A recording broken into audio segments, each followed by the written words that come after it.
इंदौर लोकसभा निर्वाचन के लिए निर्दलीय रूप से नामांकन भरने वाले कई प्रत्याशी जिला निर्वाचन विभाग पर गंभीर आरोप लगा रहे हैं।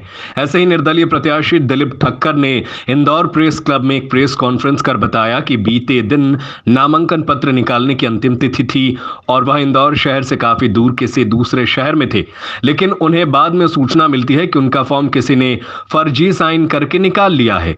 निर्दलीय प्रत्याशी दिलीप ठक्कर ने जिला निर्वाचन विभाग पर कई गंभीर आरोप लगाया है और कोर्ट जाने की बात भी कही है। विश्वासता का हमारा आज का जो मुद्दा है वो ये है कि इंदौर के अंदर खुले तौर पे जिला प्रशासन अपनी मनमानी करते हुए लोकतंत्र का गला घोट रहा है। संविधान को एक कोने में रख के और अपनी मर्जी से अपने नियम बना के अपने हिसाब से काम कर,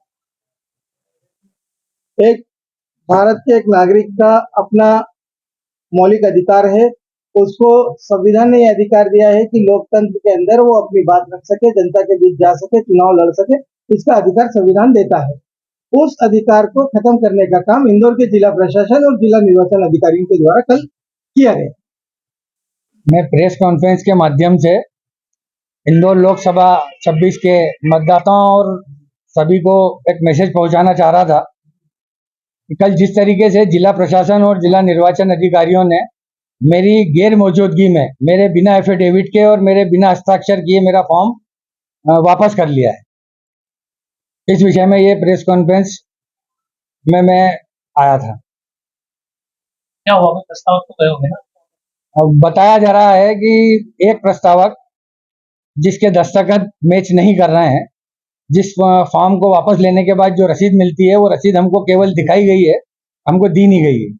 उस रसीद पर मेरे हस्ताक्षर भी फर्जी हैं और जो मेरा प्रस्तावक है उसके दस्तखत भरे हुए फॉर्म पर और निकालने वाले फॉर्म पर अलग अलग। निर्वाचन अधिकारी जी द्वारा कहा गया है कि आप आवेदन दे दो और हम इसके बाद में आगे इसकी कार्रवाई करेंगे। हमारे द्वारा एक तो वहाँ की वीडियो फुटेज मांगी गई है कि जब 2:45 पे अगर मैं वहाँ पर उपस्थित हुआ था और मैंने नामांकन वापस लिया तो उसकी वीडियो फुटेज निर्वाचन आयोग हमें भी दे और मीडिया को भी उपलब्ध कराए। दूसरा आवेदन हमने इसमें ये लगाया है कि भाई मेरे जो इसमें हस्ताक्षर हैं वो भी फर्जी हस्ताक्षर हैं, मेरे द्वारा ये हस्ताक्षर नहीं किए गए हैं, फिर भी उस रसीद को मेरे हस्ताक्षर बताकर आपने ये नामांकन फॉर्म वापस उठाया है। आपके अलावा और भी ऐसी एक ने धरना भी दिया था। धरने में मैं भी शामिल था। उस जो झाला करके कोई प्रत्याशी थे, एक वो थे एक मैं थे, दोनों के फॉर्म में सेम त्रुटि हुई है कि हमारे नहीं होते हुए भी हमारे फॉर्म को फर्जी दस्तखत करके उठाया गया। क्या सीधा सीधा आरोप है आपके जिला निर्वाचन? बिल्कुल जिला निर्वाचन और जिला अधिकारी जो इस समय चुनाव में लगे हैं उन सब लोगों ने षड्यंत्र पूर्वक मेरे फॉर्म को वापस उठवाया है। आगे क्या करेंगे?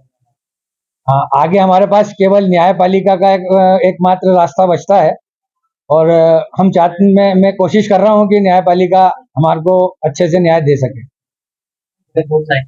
बिल्कुल जाएंगे। एक निर्दलीय के रूप में अपना नामांकन भरा था। 3 दिन से वो शख्स इंदौर के अंदर था ही नहीं, क्योंकि उसके कहने भी कई लोगों के फोन आ रहे थे कि नाम वापस ले लो, नाम वापस ले लो। इससे परेशान होकर उन्होंने अपना मोबाइल स्विच ऑफ करा और इंदौर से 100-125 किलोमीटर दूर थे 3 दिन से। जब वो व्यक्ति इंदौर आया ही नहीं, नाम वापसी का दिन था कल और वो शाम को 4 बजे इंदौर आ रहा है, तो फिर इंदौर नामांकन वापस लेके कौन गया? ये एक बहुत बड़ा प्रश्न है और बहुत बड़ा एक सवाल है। हमने इस चीज को लेके जिला महोदय से वहां के फोटेज मांगे हैं कि आप हमें दिन भर के फोटेज दें, क्योंकि वहाँ कैमरे लगे हैं। फोटेज के आधार पे ये तय होगा कि दिलीप ठक्कर वहां नामांकन वापस लेने गए थे या नहीं गए थे। और जबकि देखा जाए तो प्रशासन की तरफ से पूरी तरह से झूठ है। ये लोकतंत्र की हत्या है, लोकतंत्र का चीरहरण है। ये लोकतंत्र की आवाज को दबाने का काम किया जा रहा है प्रशासन द्वारा, जो आने वाले समय में ये सहन नहीं किया जाएगा। या आपके कांग्रेस जो कांग्रेस कैसे अच्छे